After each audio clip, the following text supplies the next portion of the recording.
bienvenue dans Naturellement là, le podcast qui explore l'intuition. Je suis Marika, coach de vie intuitive et j'accompagne celles et ceux en quête d'évolution. À chaque épisode, je partage mes explorations intuitives, des échanges croisés et des ponts parfois surprenants avec la science.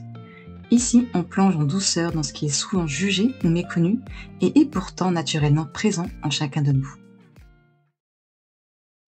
Épisode 2. J'écris quoi sur mon intuition? Comment commencer son journal?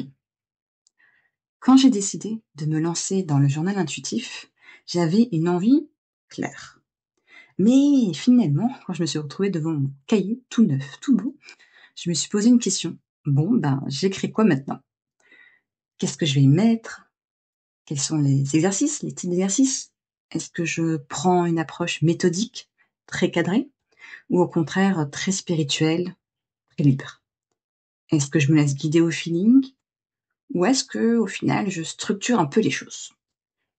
Toutes ces questions ont fait surface avant même que j'ai pu écrire une ligne. Et je crois que c'est un moment clé, d'ailleurs pour beaucoup. Ce flou un peu de départ, cette hésitation, c'est souvent ça, clairement, qui bloque le passage à l'action. Alors, j'ai fait ce que je fais souvent quand je suis face à l'inconnu et que je me sens hésitante, un peu perdue. J'ai structuré.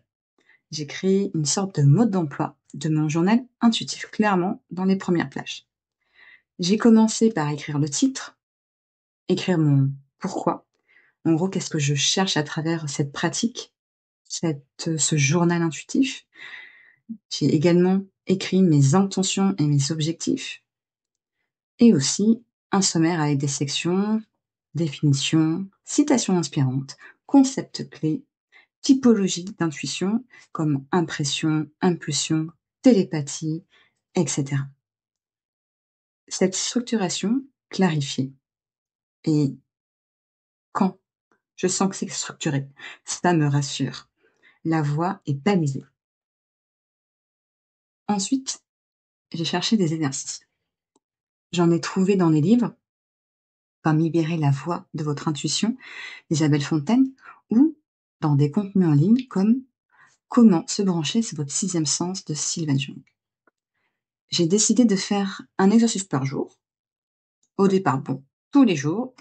Et puis, comme vous savez, très vite, je me suis rendu compte que le week-end, ça ne fonctionnait pas pour moi. J'avais besoin d'un rythme plus doux, plus respectueux de mon énergie et de ma vie personnelle. D'où l'importance de s'écouter. Aujourd'hui, donc, je pratique du lundi au vendredi, chaque matin.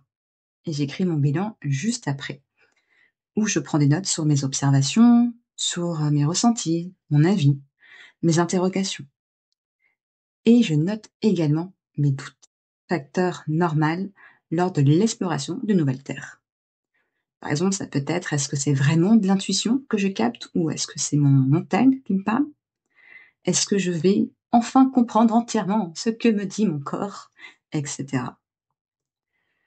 Il y a des jours où je fais un exercice et il ne se passe rien. Enfin, rien d'évident. Et là, la tentation, c'est de se dire, je ne suis peut-être pas si intuitif que ça. Et c'est un piège. Bonjour madame, hyper exigence. En tout cas pour ma part. Mais je me suis rappelé que mon intention de départ, c'était d'explorer, pas de performer. Marika. De prendre plaisir dans cette pratique, de rester bienveillante envers moi-même. Et surtout, de me rappeler. On ne devient pas fluente en intuition en seulement 3 jours. Ce que je découvre au fil des jours, c'est qu'il n'y a pas de bonne façon universelle de pratiquer l'intuition. Il y a sa façon, il y a son rythme, ses ressentis, ses perceptions. C'est vraiment un chemin pour mieux se comprendre, se déchiffrer, s'écouter. Et comme toute exploration, il y a des zones de flou, des pas hésitants, des détours. Mais à chaque fois qu'on prend le temps, qu'on dédie un espace, qu'on écoute, qu'on écrit, finalement, on s'en approche un peu plus. Et vous, si vous devez créer un espace rien que pour vous, pour explorer votre intuition, vous y mettriez quoi? Par quoi aimeriez-vous commencer?